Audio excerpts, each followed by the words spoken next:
para todos vocês. Aqui é mais um vídeo do Botanicamente Falando e eu sou Marcos Alves, professor da Universidade Federal de Pernambuco.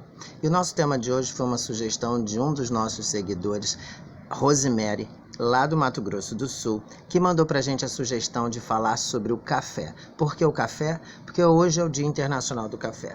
Então, como sugestão de um dos nossos seguidores, a gente resolveu então falar do café. O café é da família Rubiácea, assim como várias outras plantas. Talvez você conheça essa planta que é chamada de alfinete de soldado e muito utilizada no Brasil na ornamentação. Tem outras plantas que são da família Rubiácea, como por exemplo o genipapo. Você conhece o genipapo? Aqui tem um genipapo cortado, tem um cheiro super forte, é utilizado na alimentação para fazer licores e várias outras coisas.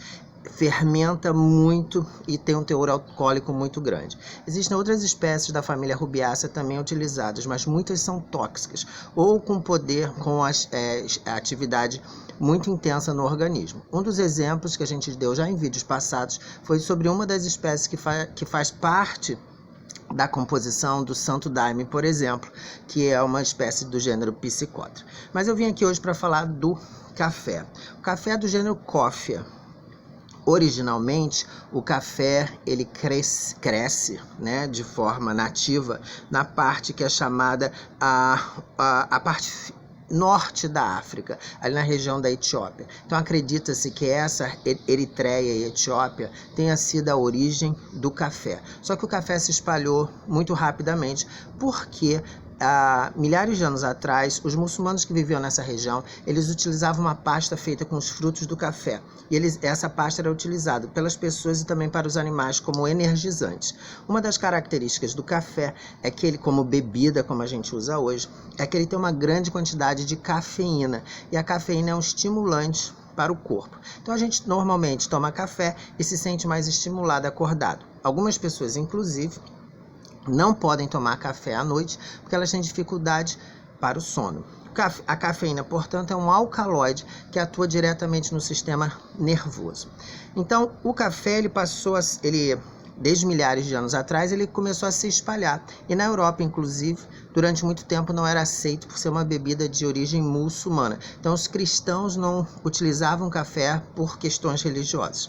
O café se espalhou e chegou no continente americano através dos holandeses, que já participavam das grandes navegações. Os holandeses levaram o café para ser plantado na região norte da América do Sul e no Caribe. No Brasil, os portugueses, na época, não tinham acesso ao café. Então, esse é um dos primeiros exemplos que a gente tem de biopirataria. Ou seja, o governo português, o Brasil ainda é colônia, na metade do século XVIII, 1720 mais ou menos, o governo brasileiro mandou um militar, Francisco Palheta, para a região das Guianas, para, entre outras coisas, trazer sementes clandestinamente de café para o Brasil. E foi isso que Francisco Palheta fez. Ou seja, já naquele tempo já se praticava biopirataria. O que significa biopirataria? É você trazer de um local um determinado organismo animal ou vegetal, no caso nosso do café a gente está falando de plantas, de forma ilegal. Ou seja, pegou de um país e trouxe para o outro. Como anos depois, séculos depois, fizeram com a gente com a seringueira. A gente fez em 1730, mais ou menos, com o café. O café foi trazido para o Brasil, originalmente plantado nas regiões, nas grandes fazendas que existiam naquele tempo, nas capitanias, onde hoje são os estados do Pará e Maranhão, só que o café não se deu bem. Somente depois que o café foi levado para a região sudeste, é que o café ganhou um grande estímulo econômico e passou a ser parte da economia brasileira, um grande ciclo econômico. Quem lembra de história, existiu um momento na história brasileira, pré-Getúlio Vargas, em que existia a República Café com Leite, em que os presidentes eram alternados entre Minas Gerais, detentor de grande produção de leite, e São Paulo, detentor de grande produção de café. O café trouxe grandes riquezas, só que naquele momento, no final, mais aproximadamente final dos 1800, como a escravidão já tinha sido abolida, uma grande quantidade de imigrantes teve que ser trazida para o Brasil para trabalhar nas lavouras de café. Então o café também teve uma participação importante com essa integração dos imigrantes europeus nas lavouras de café. O café passou por vários altos e baixos economicamente, e o café hoje do Brasil ele já não representa uma fonte de recursos tão elevada, porque existem diferentes países no mundo que produzem café de altíssima qualidade e cafés que têm um melhoramento significativo, cafés diferenciados, o que no Brasil tem uma produção ainda restrita. Existem diferentes espécies de café que são comercializadas, cultivadas. Hoje no Brasil, a região sudeste, os estados de São Paulo, Minas e Espírito Santo são responsáveis pelos grandes plantios de café.